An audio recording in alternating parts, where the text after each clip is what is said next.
O Jornal da Tribuna começa a exibir hoje a série Herdeiros do Preconceito, que conta a história da hanseníase em Pernambuco. Na primeira das 3 reportagens, a repórter Camila Maciel e o cinegrafista Walter Pepe revelam um passado difícil de ser lembrado, mas que não pode ser esquecido. Vamos voltar ao tempo em que os portadores da hanseníase eram obrigados a se isolar da sociedade sem ter cometido crime algum. O preconceito atravessou gerações e chegou ao nosso tempo. 2012. Dicionário OAS, definição. Leproso é aquele cujo convívio é maléfico, extremamente desagradável, pessoa perversa, ruim, que provoca repulsa, nojo. A lepra mudou de nome no Brasil há 17 anos, graças a uma lei federal.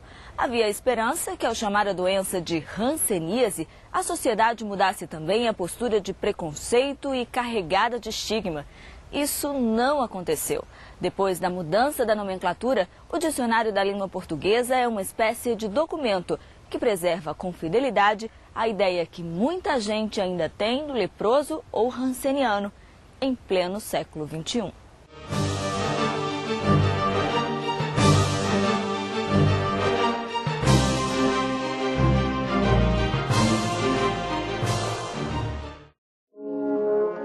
Ano de 1969. A dona desses olhos azuis era uma criança quando surgiram as manchas no corpo. Uma médica no Recife fechou o diagnóstico e o seu destino mudou para sempre. Ela mandou minha mãe separar tudo que era meu. Aí lá ela me separou dos meus irmãos, de cama, talher, prato, toalha, tudo. Eu saí da escola. Nessa época eu já tinha o quê? 7 anos. Isso dói muito em você, né? Eu perdi minha mocidade, minha adolescência, perdi tudo. Naquela época, década de 60, já se falava em cura, mas a lepra ainda desafiava a medicina. Existiam dúvidas a respeito da transmissão da doença e o tratamento era longo. E com isso a gente perdia muito paciente, porque era um tratamento de 5 a 10 anos. Esta mulher passou 8 anos no isolamento. Foi deixada ainda menina no Hospital Colônia, no bairro da Miroeira, em Paulista, região metropolitana do Recife. Por 4 décadas, este foi o lugar onde pernambucanos com lepra passaram a viver. Na época, quando eu passei para morar lá na vila, eu já tinha o quê? 12 meninas. Da mesma idade, era 7, 8, 9, para baixo. Eu perdi o carinho da minha mãe. Porque mesmo quando ela vinha me visitar uma vez por ano, ela não me abraçava. Criado em 1941, o Hospital Colônia de Pernambuco se transformou numa pequena cidade de 11 hectares e tinha o mesmo objetivo das outras dezenas de leprosários espalhadas pelo país. Esses lugares não se destinavam a curar os doentes, mas serviam como abrigo, um refúgio do resto do mundo. Aqui era o mundo do hanseniano. O cara que casava, procriava. A maioria dos pacientes não escolheu viver aqui. Eles tinham 2 opções: se trancavam em casa para esconder a doença ou eram forçados ao isolamento no hospital. Eles chegavam aqui à força, né? Eles vinham e às vezes ficavam sem nem saber que ia ficar, né? A polícia aqui no Brasil. Em 1949, o governo legalizou a obrigatoriedade do isolamento dos portadores de lepra. Foi a chamada Lei Compulsória, mas muita gente foi forçada a se internar antes mesmo de a lei entrar em vigor. Seu Amaro chegou ao Hospital Colônia da Miroeira no ano de 1945. Só saiu 3 décadas depois. No início foi difícil se adaptar ao novo lar. Chegou a suspender o tratamento e ganhou sequelas para a vida inteira. Precisei fugir daqui, me documentar, tirar o meu GE, certo? Carteira profissional para trabalhar de servente, de pedreiro, construção. Por que você precisou fugir? Porque não dava alta. Não deixava o doente, não saiu, o doente saía daqui por conta própria. E quando ele queria ir em casa, ele pedia para chegar no outro dia. Se ele não chegasse no outro dia, ele ia preso. Onde hoje é a secretaria do hospital, funcionava a cadeia do leprosário da Miroeira. Até o final da década de 80, sair da colônia sem permissão ou manter contato com pessoas sadias era punido como crime. Na terra de tantos deveres, quase não sobrou direitos. O doente não podia voltar, o doente não podia tirar documento, o doente não podia sair daqui para visitar os familiares. Os familiares para visitar, visitavam através de um vidro. Por exemplo, você era minha irmã, eu ficava aqui, você ficava aí, o vidro aqui. E um guarda interno, portador também de lepra, vigiando para não deixar a família se aproximar. Cercado pelo muro do preconceito e pelo estigma de uma doença milenar, o Hospital Colônia da Miroeira foi crescendo na mesma proporção do número de doentes. Era preciso reforçar o quadro de funcionários. Mas quem queria trabalhar num lugar assim? Os auxiliares de enfermagem, que tinha muito pouco na época, não fazia as atribuições de auxiliar de enfermagem. Quem fazia essas atribuições eram os pacientes egressos, que já tiveram a doença e recebiam um salário mínimo para cuidar da limpeza do hospital. Então, os pacientes egressos era quem dava banho nos pacientes, era quem fazia os curativos. O estigma medieval com os doentes de hanseníase resistiu ao nosso século. O preconceito ainda vem de quem menos se espera. Um paciente que saia daqui e vá para outro hospital ainda é visto um pouquinho assim diferente, entendendo? Esse paciente não é para quê? Esse paciente de Hansa, não sei, a gente pode pegar. Então, tudo isso ainda se escuta ainda em hospitais de grande porte. A história ajuda a entender como nasceu tamanha aversão à lepra.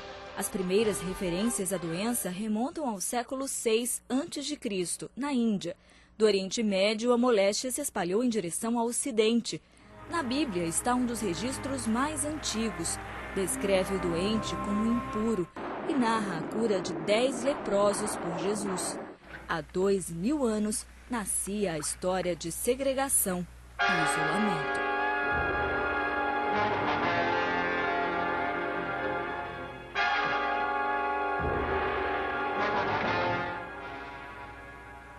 Leprosas. Aqui no Brasil, por lei, o internamento compulsório deveria ter acabado em 1962. Mas muita gente continuou sendo forçada a se isolar até meados da década de 80. O pedido de desculpas do governo a milhares de doentes que cresceram longe da família veio há 5 anos. Seguindo o exemplo do Japão, o Brasil foi o segundo país do mundo a pagar pensão indenizatória a quem foi privado da liberdade por causa da hanseníase. Para quem saiu do hospital sem documento, sem escolaridade, sem trabalho, o dinheiro até ajuda, mas não compra o principal. Eu pagar para não ter esse registro aqui dentro. Porque isso aqui é os dedos perfeitos que nem o seu.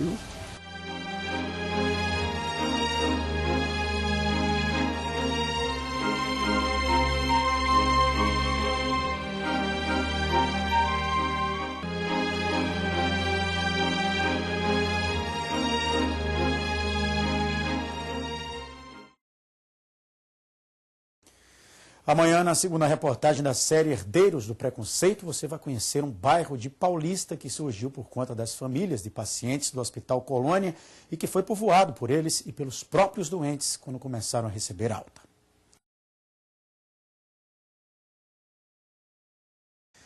A cura da hanseníase permitiu aos pacientes do Hospital Colônia de Pernambuco viver fora dos muros do leprosário. Mas a vida em sociedade forçou uma convivência difícil. Na segunda reportagem da série Herdeiros do Preconceito, a repórter Camila Maciel e os cinegrafistas Edilson Silva e Walter PP mostram que essa nova fase contribuiu para o surgimento de um bairro em Paulista. Os portadores da hanseníase e suas famílias escolheram viver juntos para preservar a história e resistir ao preconceito. Eu fui arrastado de dentro da minha casa, jogado dentro de uma ambulância e me trazido para um hospital que eu não sabia nem onde ficava. A força. Quando eu voltei para casa, os irmãos não queriam saber de mim. Vai-te embora daqui, aqui não é tua casa. Vai-te embora.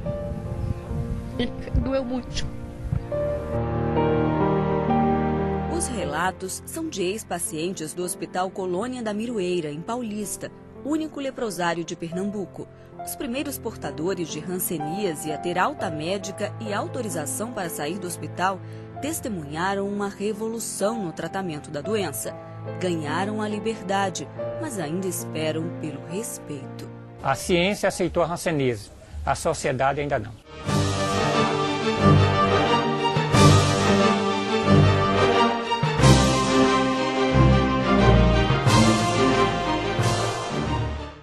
Eu fui obrigado a passar 31 anos e 45 dias da minha vida internado aí. Lembranças da metade de uma vida dentro do hospital. Cheguei com 2 mãos boas, 2 pés bons.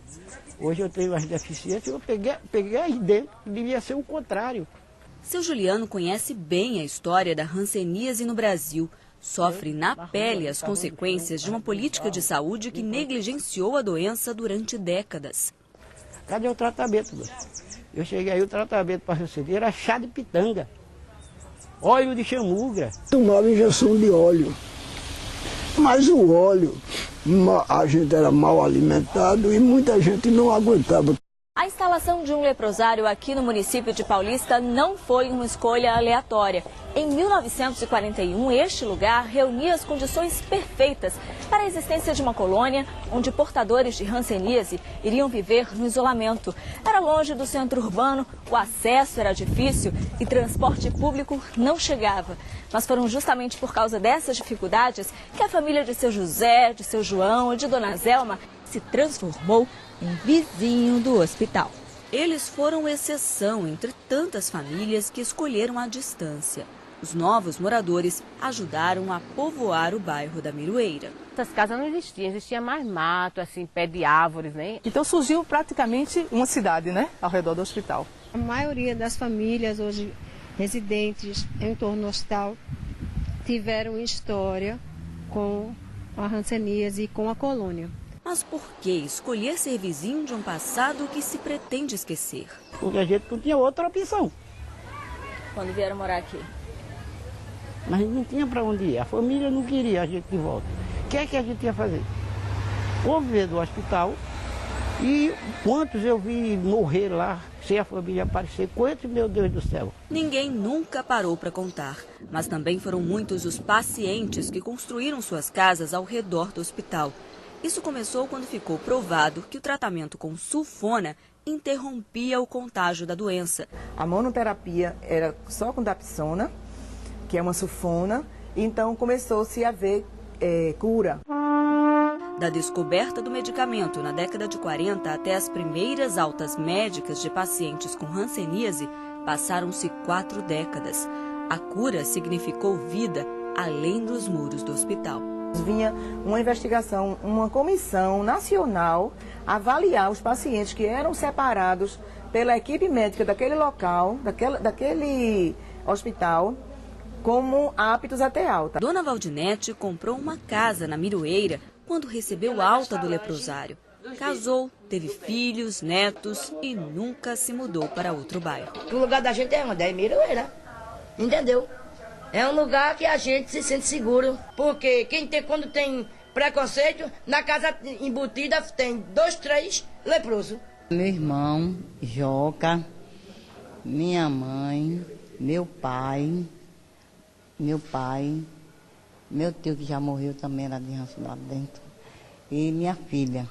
Mas a vizinhança nem sempre foi tão acolhedora. A gente aqui era até apedrejado na rua antigamente, quando essas pessoas vieram morar aqui.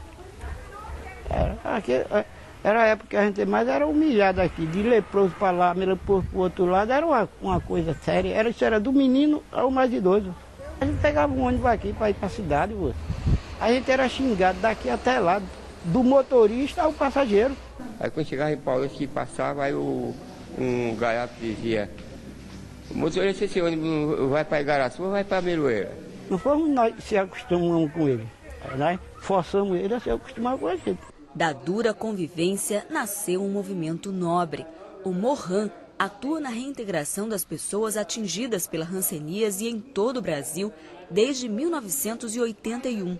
O grupo, formado por voluntários, promove ações pelo fim do preconceito e estigma e luta para que a hanseníase seja compreendida na sociedade como uma doença normal, com tratamento e cura. Dentro dessa dor surgiu o movimento que viria trazer esse benefício de dar o apoio psicossocial, dar o apoio para o tratamento da própria doença, divulgar a doença com informação clara e atualizada. Essas pessoas têm uma história de hanseníase antiga, uma história de preconceito, de segregação, que não se acaba da noite para o dia porque a coisa mudou. E mesmo quem já passou uma vida inteira à sombra do preconceito sabe que manter vivas essas lembranças é uma forma de voltar ao passado e se orgulhar do presente. A gente está sempre em contato um com o outro, conversando, trocando ideia, para não deixar a história morrer, senão daqui a pouco ela morre e ninguém conta.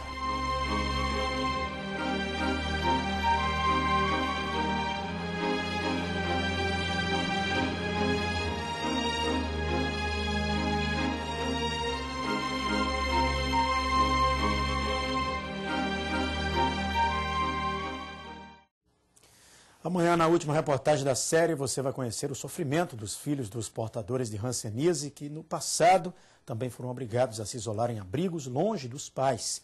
Vai entender como funciona hoje o tratamento da hanseníase e o próximo desafio da medicina para garantir qualidade de vida até a cura.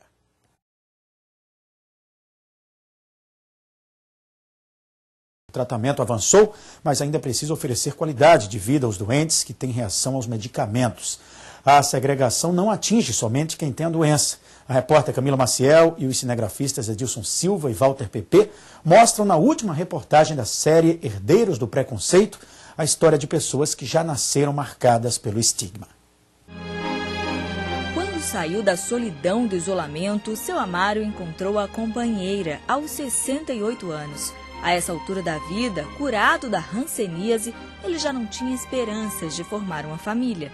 Dona Josefa pensava igual. Viveu isolada do mundo por 17 anos. Histórias idênticas, não fosse por um detalhe. Ela nunca teve a doença. Eu sofri muito. Sofri muito, até hoje eu sofro. Dona Josefa nasceu no Hospital Colônia da Miroeira. Os pais tinham hanseníase.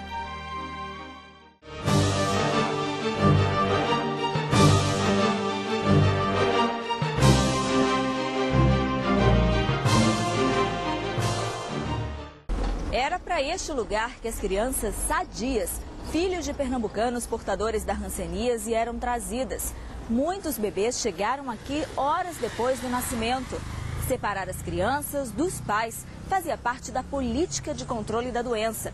Na década de 20, acreditava-se que os filhos dos hansenianos eram mais suscetíveis a desenvolver a doença e por isso tinham que viver como os pais, isolados. Eram filhos órfãos e pais vivos. Os preventórios se transformaram numa espécie de orfanato para o filho do portador de hanseníase e as unidades se multiplicaram pelo Brasil. Eram mantidos por entidades privadas. Lá dentro havia tudo o possível para evitar que as crianças tivessem contato com quem estava do lado de fora. Estudei até a quarta. Por que só até a quarta? Porque quando a gente ia para fora, aí a gente era humilhada. Já vi os filhos de leprosos estudar aqui, aí os meninos separavam da gente. Jogava pedra na gente, a gente via por lá. Dá até nervoso. Qual é a imagem que a senhora tem da sua família? Não tem nenhuma. A lembrança que você não, só tenho um retrato só da minha mãe. Tem um retrato, só o retrato dela. É a única lembrança? Só. Os pais estavam internos, numa lei, numa prisão fechada, perpétua, né, até o final da vida. Quanto os filhos que foram para o preventório também estavam numa prisão fechada, mas com limite de tempo. Segundo a estimativa do Movimento de Reintegração das Pessoas Atingidas pela Hanseníase, 20 mil brasileiros que foram separados da família estão brigando na justiça para ter direito à indenização. Mas, para o Mohan, este número está longe do real se comparado ao diagnóstico de casos no país. Somente no ano passado, mais de 33 mil novos doentes de hanseníase foram identificados no território nacional. Na verdade, a doença ela está ainda sem controle no nosso país, os indicadores apontam isso, e Pernambuco não difere dos demais estados. Pernambuco está entre os 10 estados do país com o maior número de casos de hanseníase. No último levantamento, em 2011, foram registrados mais de 2.600 novos diagnósticos. A cada 100 mil habitantes, 30 têm a doença. O resultado é ainda mais alarmante entre os jovens. Num grupo de 100 mil, 12 têm hanseníase. Este é o 5º maior coeficiente do país. E isso demonstra que essas crianças elas estão expostas a uma carga bacilar muito grande, ou seja, elas estão convivendo com pessoas que têm a doença, que não foram ainda diagnosticadas, não estão em tratamento e que estão disseminando essas doenças para ela. O tratamento é de graça e está disponível nas unidades de referência e postos de saúde. Hoje em dia, o paciente pode manter uma rotina normal, porque o contágio cessa nas primeiras semanas de uso dos medicamentos. Dependendo do grau de evolução da hanseníase, o doente fica curado ao fim de 6 meses ou de 1 ano. Por isso, é tão importante identificar a doença assim que ela se manifesta. Não é um diagnóstico muitas vezes fácil. Aparentemente é fácil, como a gente diz. Mancha clara ou avermelhada, dormente, mas nem sempre a mancha se apresenta como a gente vê no cartaz, como a gente vê no livro. Este morador de Brejão, no agreste do estado, passou 6 meses se tratando para combater uma doença que não tinha. Disse que podia ser um impinge, mas aí passou uma medicação e passou uma pomada, depois passando em cima, né? Aí eu fiquei fazendo o que ele mandou, só que não melhorava. Aí foi quando eu procurei um médico particular. Ela disse, não, isso aqui 90%, mais 90% que é hanseníase. E a hanseníase, ela também faz parte de uma das doenças de pele e também existe para o diagnóstico da hanseníase, ela pode ser confundida com outras dermatoses. Não é, eu acho que ainda hoje, muito bem explorado na graduação, no curso médico. A hanseníase é provocada pela ação de uma bactéria que atinge a pele e os nervos periféricos. É transmitida através da saliva. O uso correto dos medicamentos garante a cura, mas em alguns casos o corpo reage de forma negativa à ação dos medicamentos. Algumas pessoas desenvolvem o que nós chamamos as reações hansênicas. É o organismo do indivíduo lutando contra aquele lixo bacilar, aquelas bactérias que morreram com o tratamento com os antibióticos e que vão ser expulsas. Shirley pegou hanseníase com o pai aos 7 anos. Hoje tem 17 e está curada da doença, mas há 25 dias está internada no Hospital da Miroeira para tratar as reações. Ela tenta diminuir o remédio, a quantidade, mas não dá certo. Toda vez que diminui, eu venho parar aqui. Aí acabo tendo reações. Faz 5 anos que eu tô assim. Sempre tendo reações. De vez em quando eu... acho que eu já perdi a esperança já. A esperança está mais uma vez nas mãos da medicina. Depois de achar a cura da hanseníase, é preciso apressar os passos para melhorar a qualidade de vida dos pacientes em tratamento, antes que os herdeiros de um estigma milenar sejam as novas vítimas do isolamento. Fico triste. Pensar, perdi minha juventude todinha. Perdi tudo. É como se a pessoa estivesse paralítica numa cama sem poder fazer nada. Que a pessoa fica excluída de tudo.